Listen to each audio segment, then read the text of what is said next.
Monsieur Ridwan est l'un des très rares responsables associatifs musulmans ou imams à ne pas avoir été expulsé en 24 heures, puisque c'est un peu la formule express qui a été employée cette année en 2024. Je pense à l'imam Mahjoubi ou à Monsieur Tataï qui ont tous les deux été expulsés en 24 heures. Monsieur Ridwan est toujours sur le territoire français.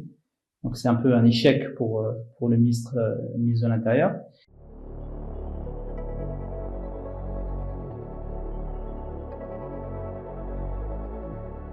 Alors le 8 août, je le révèle comme ça, les choses sont parfaitement claires. Il était prévu initialement un routing d'Abdelrahman et il devait être expulsé le jour même, puisqu'il y avait un billet d'avion qui était réservé pour lui à midi, au départ de Bordeaux, pour faire Bordeaux-Casablanca-Niamey, qui est la capitale du Niger. Sauf que la préfecture n'a pas pu, et le ministre de l'Intérieur n'a pas pu mettre à exécution l'expulsion d'Abdelrahman pour deux raisons. La première, c'est que ils sont pas en possession de son document d'identité. Et deuxièmement, le Niger, qui a rompu les relations diplomatiques avec la France, n'a pas délivré de laissez-passer consulaire qui autorise l'expulsion.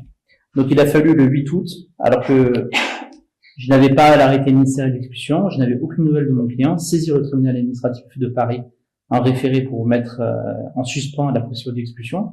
Et le Conseil d'État a fixé l'audience d'Abdelrahman Ridwan, donc à l'occasion d'une audience publique, au vendredi 6 septembre à 14h30 devant le Conseil d'État.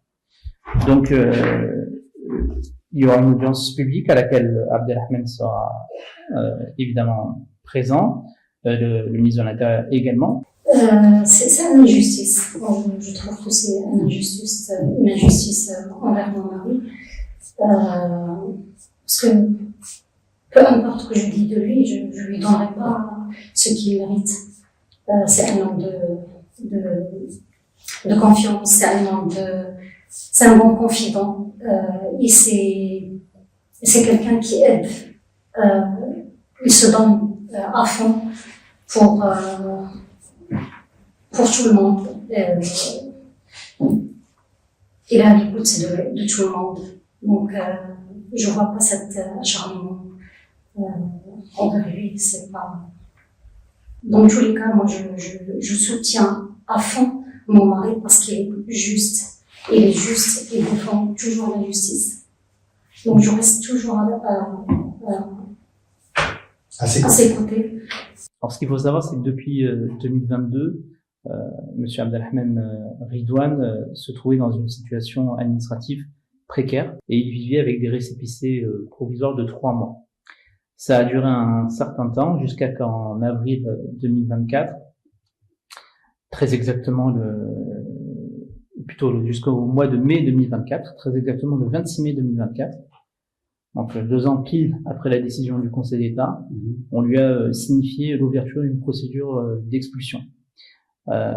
Nous sommes passés devant le tribunal judiciaire de Bordeaux dans le cadre d'une commission d'expulsion et à nouveau 3 magistrats ont rendu un avis défavorable à l'expulsion et avaient dit qu'il n'y avait pas de place à une expulsion d'Abdelrahman Ridwan malgré ce que le ministre de l'Intérieur et la préfecture de Gironde considéraient comme étant des propos troublant l'ordre public.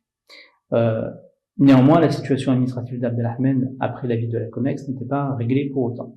Donc nous avons ressaisi le tribunal administratif de Bordeaux au mois de juillet 2024 pour demander à ce que la situation précaire d'Abdelrahman soit suspendue. Et le 1er août 2024, nous avons eu une nouvelle décision, donc la 4e, du tribunal administratif de Bordeaux qui a ordonné à la préfecture de Gironde de délivrer à Abdelrahman un titre de séjour à titre provisoire et de réexaminer la situation d'Abdelrahman. Et dans la décision qui a été rendue par le juge des référés, ils avaient considéré que même le prétendu trouble à l'ordre public ne peut pas justifier le refus de renouvellement de la carte de résident d'Abdelrahman Ridwan. Et la préfecture avait un délai d'1 mois pour réexaminer le dossier.